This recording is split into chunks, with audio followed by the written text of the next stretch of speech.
Put your hands together one time. I want you to get together. I want you to get together. I want you to get together. Greg, Wojtek, it's so nice to have you here. Thanks so much for coming on. Thanks for having us. Yay! So you're in London for a gig. You're playing at Egg this weekend? Yeah, we play on Saturday and we also have a studio with our friend Ashworth on Friday. Oh, cool. Do you have any plans for the studio or just going to see how it goes? Actually, we're just going to come and see what's going to happen. Yeah. This is the plan. We didn't even prepare anything, so that's actually maybe better sometimes. Nice. That's, yeah, something new for us. Oh, cool.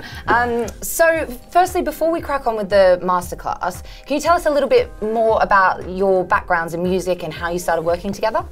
Yeah, we both come from Poland, from Szczecin. It's a 500,000 city, so not that big. So we, of course, met each other. I was doing the radio, Wojtek was starting to do some parties. Yeah. Were you each producing individually at that time? Yeah, I was just starting to produce, Wojtek was producing. What software did you use? I used Fruity Loops. Yeah. That was the first, and of course, was using Magic Music Maker. That was like software you can buy on MTV or literally just like, you know, copy-paste samples. You guys have come a long way. Yeah. Yeah, but that was actually fun. Wojtek was coming to me because his computer was too slow, so we were just working, and my mom was like, guys, you're doing music too long, and okay, Wojtek, you need to go. Yeah. And do either of you have like a background in kind of like music theory, or do you play any instruments, or are you pure electronic music? I was singing in the choir. Were you? Yeah, for like 8 years. So I can like play simple melodies. Do you ever well. sing in any of your Catz N Dogz stuff? You did, you did. Do you? I didn't know that. Yeah, but there are like really mix that you cannot tell that is me. So. Okay, cool. Loads of reverb and stuff. Yeah. So how do you guys both work together in the studio? Is one of you like more ideas focused and the other one a bit more of an engineer, or how does that balance work? Usually the ideas, we start the ideas in a plane, no? Yeah. When we travel. Okay. Like we get inspired a lot by music itself, Yeah. and by gigs itself. I don't know, it makes sense. Traveling people. Yeah. Just listening to other types of music? Or like somebody randomly would say something in a car and we would be like, that's like interesting idea. Or like the Marlena show would be on the radio, and that will inspire and we'd be something. like, yeah, I wonder if we could do something with, you know what I mean? Like it's more like that the ideas. Or like the track we did yeah. with Thomas Schumacher, we were just on a dinner and we were chatting, and then like, oh, I remember this track that he did, and okay, let's do an edit. Yeah. Okay, cool. And so do you lay down most of the ideas kind of on the go, on planes, in hotels, and then go to the studio and kind of work on the tracks a bit more and do a mix down? Yeah, like that. Okay, exactly. cool. And what's your studio setup like? It's funny because I'm sorry, because with us it works that he really knows everything about what we like, what equipment we use, and I'm like, oh, what's this doing? And somehow, you know what I mean? Like I'm very manual, and Gregor is very, how you say, theoretical, or you know what I mean? Yeah. So we are very. I'm more like a geek because I was always like checking all the software and all the hardware, like what's new, what happened. So we use Novation Synth, and we also use Korg R3. We have Nord lead, and we also use 303 and 909. A real 303? No, we have the new one. Okay. Yeah, so it's TR3. Yeah. And what about but like the most of the drums that we do, they're all programmed in Ableton. We have a sample base that, you know, because we do music since how many years around together? More than 10. More than 10. So it's like each year when we go through this our sample bank, it's like, oh, that's the kick from this track, that's the percussion. So we really like have knowledge of what samples we already have. So thanks to this, it's way easier to now work in a studio. So is it that you've almost built your own sample library? Yeah. That you can just access easily? Yeah, and when we build a track, because you said like how does it work between us, we spend like 30 minutes listening to the sounds. It's like if somebody would be in the room next to us, we'd be like freak out. We'd be like, what are you doing? And we're like and then we have a vision of what we want to do and like open a lot of drum racks, and then it somehow makes sense at the end. I don't know if this is usual how people work or not really. It's like kind of weird. Each their own. Yeah. And sometimes we also do the live sessions when we turn on everything and we just jam. Yeah, that sounds fun. Yeah, this is fun. This is why hardware is for, I think. Yeah. Why we are really happy to have the hardware right now. Because we were starting with really basic stuff. Like we started with this easy program, Magic's Music Maker, and then we were doing music because we didn't have money to buy the monitors, so we were using like this Iowa hi-fi sound system for like £10. We did 2 albums on this. No way! That's amazing. Both of the albums on Dirty Bird were done on Iowa speakers. Wow, that's so interesting. I think the key is that we knew how the sound on this speaker sounds, and then we knew how to tweak. Yeah, that's why when you guys asked us to do the tutorial, we were like, okay, we're gonna do something super basic to show that was our idea about the tutorial, to show to people that want to make music, and they see all those amazing studios that you actually all you need to have is like few percussions and like few kick drums to make something. You can still make something unique out of it. I totally agree with that. It's not about having all the fancy kit. It's just about your ideas and creativity. It's of course great to have it, but and even really shitty samples somehow glue together in a way that it works can sound fantastic. Like there's a lot of producers really famous that actually, if you would think about their sound, how it's like supposed to be, it's like everything is wrong. So the more, it's funny because the more we do music, the more we try to like do things wrong and you know, like wrong panning or things that are too loud. You know what I mean? So well, I mean, it's totally subjective, isn't it? There is no right or wrong, really. So this is a Catz N Dogz remix of Marlena Shaw, "Women of the Ghetto." Where did that idea come from initially? That's why we actually decided to do that record, because as I said before, we want to prove that, I don't want to say that it's a really good track, but you can make something functional in the club with really not a lot of tools. Basically the remix that we did, it's like drum loop with like one piano, one acid line and the vocal. And it sounds amazing. Oh, thank you. So the idea came that we were using that a cappella very often in our sets. Yeah, because the original, you guys can check it out on YouTube. The original vocal of the sample from Marlena Shaw, it's from a live recording. From a jazz festival, I think. Yeah, exactly.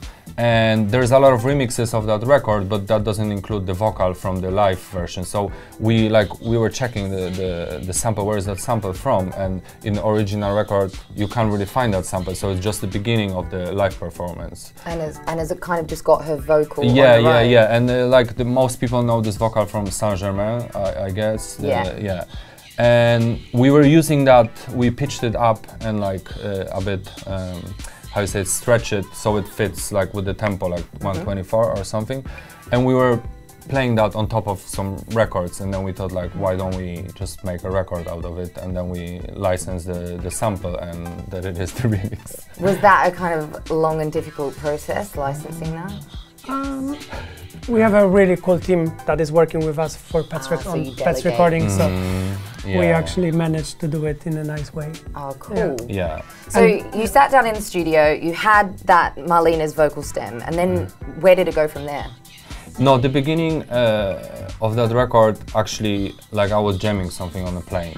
And then we took it to the studio, and then we add like, because usually I'm very good in like making groove and beats. No, like the records for me should be 3 minutes. like that I can do like 5 albums. But then like that's why Gregory is really we are very really like how you say that you complement each other. We complement each other, because like I wouldn't do any arrangement ever. My tracks would be just and Gregory always like, Wojtek, you should do this, that, and we sit in the studio, and then we'll show how the track suddenly changes after the breakdown later.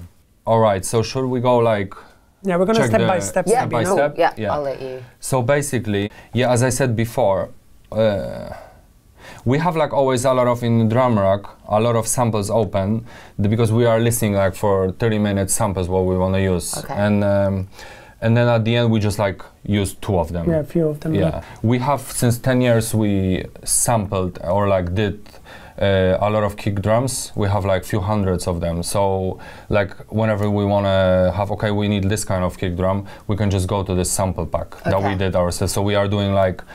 So you collected your favorite kick samples. Yeah. And then like every, I would say, 2 years. No, we kind of like refresh our sample library. Okay, it's helpful a lot because it speeds up the working process, no? Yeah, I can imagine it's good for. Yeah, so it's just a kick drum, and then on this we used this plugin we are using all the time to basically everything. It's D16. They're actually from Poland, and the sound quality is amazing, and the filters and everything. It sounds really smooth. So we use it for every. Do you use a lot of third-party plugins? Pretty a lot, yeah. So yeah, and basically, and we just like to give it more punch. We EQ heavily actually the top of the kick, which is a bit wrong. But like as I said, we are trying to do a lot of things wrong on purpose. Yeah.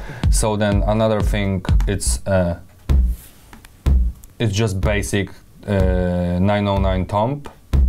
The sample pack that we are using, I forgot from where is it, but it's just called 808 and 909 tape drums. Classic. And it's and they are recorded with different tape, so you can use depending of what distortion do you want in your track. Okay. But then we as well use on this the decimal plugin, but we don't really usually like use the presets. We usually just play with the it's called preamp and then volume, and that's it, because it's like what we said at the beginning, we try to keep things very simple. Later there's few parts that have like millions of yeah,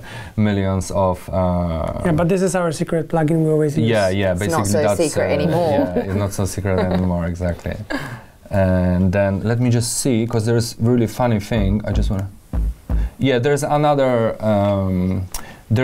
tomp 909 on channel 4, but we usually the bass lines and the kick we never usually put in one drum rack. I don't know why the mix sounds better when there's like somehow we like when we put the same tomp and the same kick drum in one drum rack and mute it and then compress other and then whenever you want to use like a bass that to don't overlap the kick drum so it sounds still good and doesn't and it's not clipping, you open here the compression and then sidechain and then put here the kick drum, and then here you can with the trash you can adjust if it should be the level of sidechain. So what I wanted to say from the beginning, and I completely forgot because I was a bit preparing for this. So the reason why we are actually opening a lot of drums from the beginning is because later when you make a record, you don't want to play the record over and over and listen to percussions, because you will get bored of the same loop over and over playing. I mean, not everybody would, but we would definitely, yeah. And then you are like listening to the record, and I think later when you lose too much time looking for percussions, you kind of like kill the vibe on it. Of course, I'm only talking here specifically of a club record. That later we are usually trying to change the arrangement too much, or maybe this vocal is too often, you know, like or add too many effects. Too many effects, or maybe this hi-hat shouldn't be like that. So now when we go on how the hi-hat is, it's literally no effect. And totally dry. Totally dry. Because then with this and another thing here that we put, you like probably like we cannot hear it right now because monitors are quiet, but probably later we'll be able to hear it. Because when I was making that drum loop on the plane, I got super annoyed because I have like really shitty headphones that I make music on the plane, and why don't you just get I don't know, because it works really, and I was getting annoyed by the sound of the plane, so I would just like press record and record the sound of the plane with the microphone from the computer, and I actually put it in the record. Because no, listen. I thought that was the sound that was annoying you. No. It has sense because when the sound of the plane was doing all the time, you automatically tune in the the same frequency. You automatically tune the frequencies from the record through the sound because you know how on plane is really loud. So then when I noticed, I was like, fuck, actually it fits perfectly like how the track is. So it's like quiet, but it makes sense somehow. I don't know if Okay. Anyway, and then to make it more, put more air in this drum loop, we add the shakers that we are using. I love those shakers. Yeah. Those shakers I'm highly recommending the Kine Music sample pack. It's amazing. All the samples are great. Our friends from Berlin did it, and the shakers in that sample pack are absolutely. That was the first thing. Yeah. They are. We use them a lot. Yeah, as soon as and I then you can like one shaker we use is just you can hear it on the right and then the other one on the left, but they are different. So because the drums are very raw, and as I said, the hi-hat is on mono. So then the shakers have a lot of space to pop. Yeah, so that's why we do all of them on mono to have so a lot of space. So then when you listen to the drums, all of them, and I forgot to mention that we add later this plugin on top of we group all of all the percussions. It's just specifically on this track because we were looking for we did that already in the studio, this part, that we were looking for specifically for something that is very kind of like dirty, but not too much. So that plugin, when you just the FabFilter Saturn, it's very tiny difference, but it glues everything together. Okay. It's actually like you can add more drive, but then it's distorting the sound. And when you just the basic settings, it's just.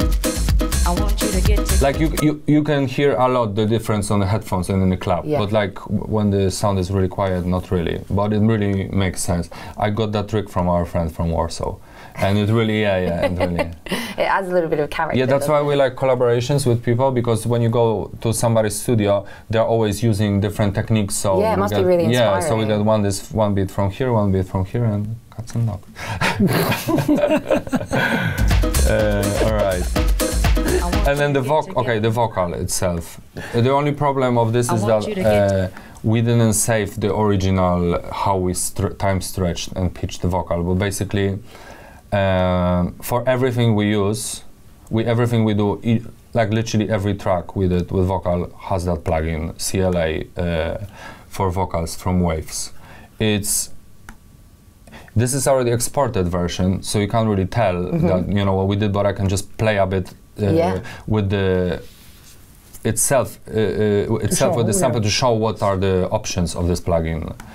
I want you to get together. So you can add, for example, like way more stereo. I want you to get together. With chorus on it, and there's different compressions here. I want you to get together. Like you can make it really punchy, and this plugin is already on the vocals. So of course you wouldn't do it this way, but if you, for example, do a session with vocalists in a studio, and you just want to hear how it's going to sound later in the track, if the microphone that you use it's okay.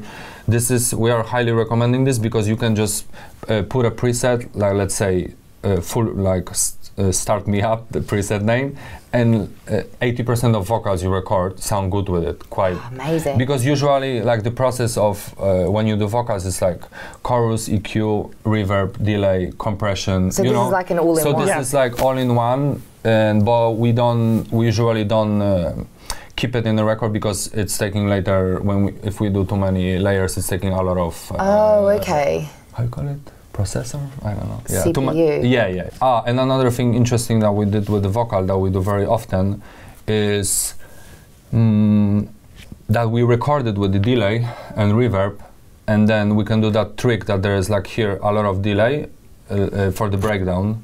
Like, let's listen. Put your hands together one time. You see, so you can later don't keep the reverb, just cut it. Okay. You would have to do it, draw it, the reverb and stuff. So if you have everything in audio, you can just, you know, just cut it. Just cut it. So later when the breakdown kicks in here, I should play a bit more so we'll know what's happening. So there's like a lot of delay that we add on the vocal.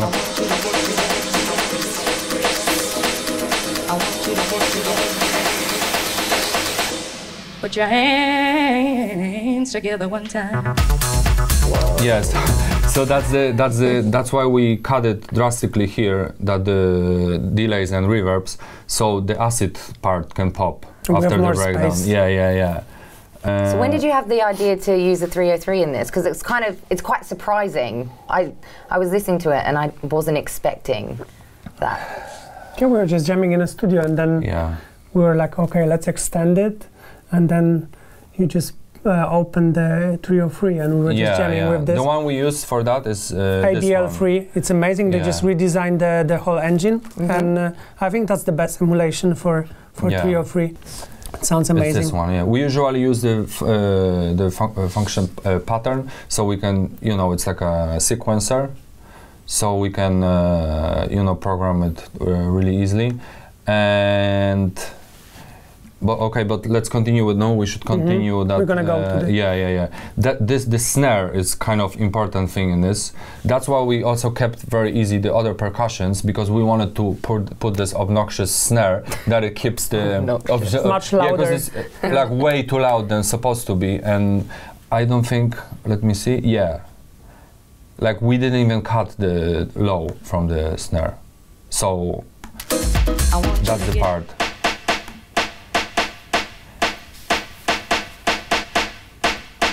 So and then thanks to this snare, the record changes completely the rhythmic, because here it's like it goes kind of like funky, but then when it comes in, it's the feel of it's more like I think it's like syncope, that is like, you know, it pushes the track forward. That's why we use it just like as an instrument, because then we can use the decay and sustain to build it. So open and close a bit the modulated. Yeah, and really easy. We just put a bit of reverb on it, and this plugin. This is like one of our magic plugins. We use it a lot. Yeah. Another one. All your secrets Uber mode. Yeah, so that's our secret plugin that we use a lot, and it's also not very expensive, and it has a lot of features. It's like a. And sounds very good. And sounds very good. So we programmed that Walhalla thing with. And you can show how it. Yeah. Let me just see. Let me just open the mix. It's here. Like here. So it's also changing the rhythmic of the track. That the reason why I'm talking about everything so with the details, because I'm just trying to prove how. Yeah, it just sounds good. I don't know. All right, let's move on. And the crash that is in the breakdown. It's as well just like a 909 crash from this tape machine, drum machine tape, recorded on tapes, the sample pack, and it's as well on the additional percussions like this one or the snare drum. We are always trying to use just as least plugins possible. We usually do that when we are, because I use too many plugins, and then when we are together in the studio, we're like, is this actually doing something? So it's worth to, after you do a record, to switch off some plugins. So sometimes they are taking the frequencies or like taking the space. Because at one point when you were doing the arrangement, it sounded well, but then you are like, it's actually making it worse. You know, when you put it with more frequencies and more instruments. So I remember that, for example, the snare had like 4 other plugins on it, and we just switched them. We just. This is actually doing nothing. Like no, it was like the chorus. Yeah, we have this that we start to put chorus and reverb on everything, and then at the end, when you don't have enough frequencies on mono and everything is like very well mixed, it just sounds like there's nothing is popping out. And I think it's very important that, and we you know, we do music so many years, but we just learned this. Wish we would save that first, project, but yeah. And then the effects for the breakdown, because there's no really effects in the record itself, except the breakdown. Maybe I'll just play breakdown so everybody will know what I'm talking about, because I'm just talking about it. All right. I want you to get together. I want you to get together. I want you to get together. I want you to get together. I want you to get together. I want you to get together. I want you to get together.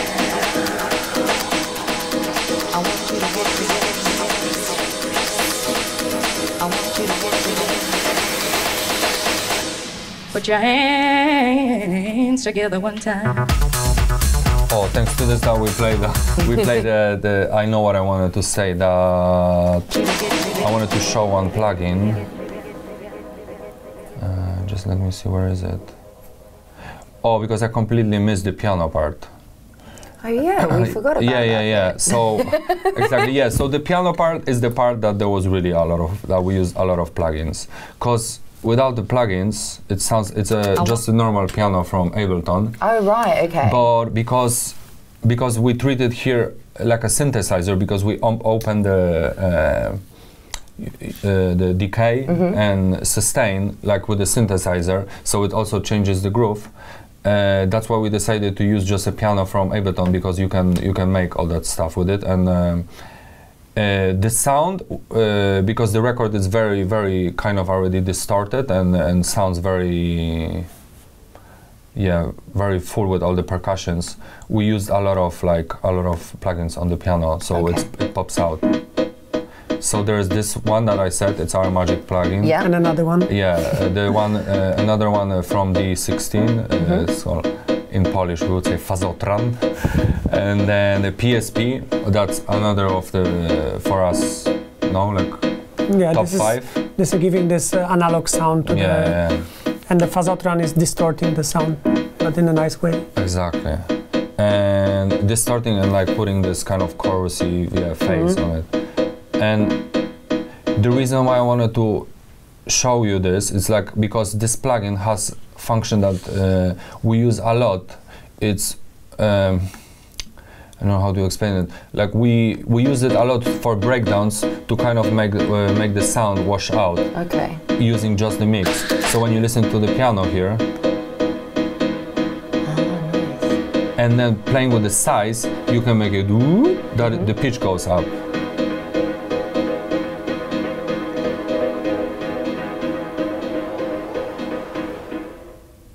You know, so far it's a very subtle kind of change, but when it really works well. And this there's a lot of really nice function in this reverb. So for like if you want to put a lot of space like for the breakdown for it, it's very good. All right, so there's 4 more tracks in that track. 4 more tracks in that track. And so before we have most of the percussions on, before the breakdown we have most of the percussions in mono except the shaker, so it sounds very kind of raw and funky, I'll call it. And then after the breakdown there's because we were wondering, sitting in the studio and thinking, okay, what we should do. So we definitely wanted to complete change. So and also not only the melodic part, but also the groove. So what could make the groove completely change, but also the character of the sound. So we thought about, okay, let's use that just put acid line in it, but not 4/4, but in triplets. So it completely changes the where how you dance as well. And it's more hypnotic. Because it's making exactly like first part is funky, the other one is more like just hypnotic. And then Yeah, we put 2 lines. Yeah, there's first one. We recorded it. I will show the instrument afterwards from what. So there's the first part that we use the plugins that we just mentioned, PSP. This one, it's a very. I haven't seen anybody using it. It's called I use it. Oh, yeah? I love it. I use it all the time. Yeah. It has but it's very good also when we make edits. It's a free one, isn't it? Yeah, I think so. It's very good if you make edits to make this kind of delay that sounds very, very punchy. Like when you want to make a build-up in a track that doesn't have a build-up, that's what we always put. So, yeah, we use this one. And on the second one, because the second one, it's higher note. It's feeling up there. This one. So it has a difference, it's in a different place in the mix than... Yeah, so this one we cut the low end, so we actually did cut low end in this part. By the book. Yeah, by the book. And yeah, and that's it. So then when it's with it sounds like this.